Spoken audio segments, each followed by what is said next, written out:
તો જઈને હમણાં જ અરજી કરી દઉં છું આપણા મકાન માટે. અરે સાંભળો આટલે સરસ સમાચાર છે ને તો તમારા માટે છે ને મસ્ત ગરમ ગરમ લાપસી બનાવી તો ઘણી મોઢું કરીને લાપસી ખાવાની તો બહુ મજા પડશે. એ તમારે લાપસી ખાવી છે નહીં ખાવી? એ આ તો રમણલાલ આયા. એ રમણલાલ તો એક નંબરના ચીપકુ માણસ છે યાર. જેના ઘેર જાય ને એના ઘેર 4-5 કલાક ચોટી જાય અને 10-15 કપ ચા જ આપતી જાય યાર. હા, એવા માણસ તો ઘરમાં જ ના આવવા દેવું જોઈએ. અંદર આવું. રમણલાલ તમે તો જબરા મજાકિયા છો. આખા ઘરમાં આયા પાછા કે ગલમાં આવું. જબરા મજાકિયા તમે. લે ભાઈ કોઈના ઘરમાં ગયા તો પૂછવું પડે. અંદર આવું પૂછ્યું કેમ આવું થયું કહો. અહીંથી નીકળો તો બધું લાવો રંગલાની ખબર પૂછતો છો. હા તે પૂછો. તબિયત પાણી સારે ને? એકદમ લાકડા જેવા. જાઓ. હા એટલે શું જાઓ કે એટલે કેટલા દિવસે તારા ઘરે આવ્યો? કેટલા દિવસે મારા ઘેર આયા? કાલ સવારે આવ્યો તો છેક અત્યારે આવ્યો. તો ઘણા દિવસે આયા ને. સારું આમનું ચાલે તો ખાટલો ગાટલો લઈને આપણા ઘેર આવી જાય. હવે પાછા ચાની વાત કરશે. પણ આજે તો આપણે નક્કી જ કર્યું કે આ ચા નહીં પીવડાવી એટલે નહીં જ પીવડાવી. તો આપણે નક્કી કર્યું તો રંગલાની ચા પીવાની એટલે પીવાની.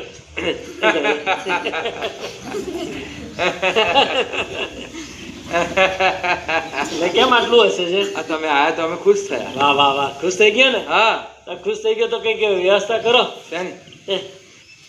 એમ એમ કરવાનું. હાલ કરીએ લો. એમ નહીં તો આપણે કોકના ઘેર ગયા હોય થોડી વાર બેઠા વાતો કરી પછી ઘરવાળા આપણા ન કરાવે. અચ્છા ઘરવાળા આપણને કરાવે એવું? હા તો લો હું કરાવું. એમ ના તો આ બધાને ખબર પડે ને તને ના ખબર પડે? કોઈને નહીં પડી. એટલે નહીં એટલે બોલો લઈ જા તારા ઘેર. હા 4-5 કલાક ચોટી જશે ને તારી માં દોડાવશે હાવેની લઈ ખબર નહીં પડતી. હું એકલો બોલે છે. કઈ નહીં તો ચાની વ્યવસ્થા કરો. રમણલાલ અમારા ઘરમાં તો નિયમ છે કોઈક મહેમાન આવે ને તેની જોડે બેસી શાંતિથી વાતો કરવાની. એટલે આપણે વાતો કરીએ છે ને અહીંયા. આપણે નિયમ નહીં તોડીએ. આપણે વાતો કરીશું. તો ચા કોણ બનાવે પછી? ઘરમાં રંગલી નહીં છે ને? હા તો એને કે એ ચા બનાવશે. માનતા એમ લાગતું નથી. બોલાવ રંગલી. એ રંગલી મારી ઘરવાળી તો હું બોલાવું છું કે નહીં? હા તારી જ ઘરવાળી છે. તમે છે ને બોલાવ્યા એંગી? તારું સાંભળતી નહીં એટલે. આપણે તે મારી ઘરવાળી મારું ના સાંભળે. જો બતાવું રંગલી.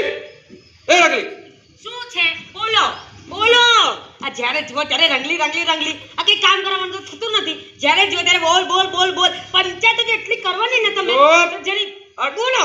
બક કેટલું બોલે છે. કોઈ ઘેર આવ્યું હોય ત્યારે તો આવું ના કર. હવે અત્યારમાં કોણ આવી જાય વળી ઘરમાં? આ રમણ લીલા. જય શ્રી કૃષ્ણ કાકા. જય શ્રી કૃષ્ણ. એ રમણલાલ આગેથી જય શ્રી કૃષ્ણ કરવાના. આખું આમ જતું નહીં રહેવાનું યાર. તો બહુ દિવસે આવ્યા તો જય શ્રી કૃષ્ણ લાંબા થઈ. આમાં તો હું લાંબો થઈ જાઉં યાર. એ રંગલા એ બધી વાત જવા દે. ચાનું હા રમણલાલ આયા છે તો એમને ચા પાણીનું કઈ પૂછો. હા રમણ કાકા બોલો શું પીશો? બોલો શું લાવું? ચા પાણી કોફી ઉકાળો કે પછી મૂત્ર?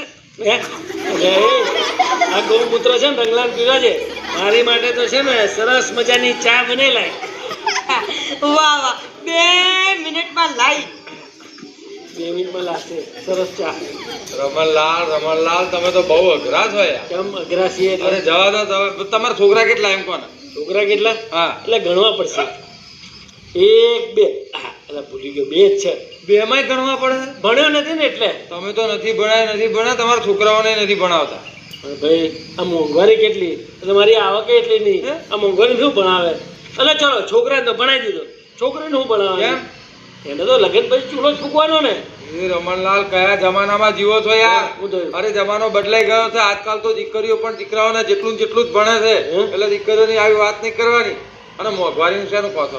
આપણા ગામની નિશાળમાં બધા દીકરીઓ મફત ભણે છે. એવું? હા કદાચ પેન પાટી નોટ પેન્સિલ ચોપડા માટે થોડો ઘણો ખર્ચો થતો હોય તો એના માટે સામાજિક ન્યાય અને અધિકારિતા વિભાગ તરફથી પહેલાથી લઈને 8મા ધોરણ સુધી દર વર્ષે 750 રૂપિયા શિષ્યવૃત્તિના અને 900 રૂપિયા ગણવેશ માટેના આપવામાં આવે છે. એ રીતે આર્થિક સહાય થાય છે. એવું? હા એટલે પણ રંગલા ચા ના આવી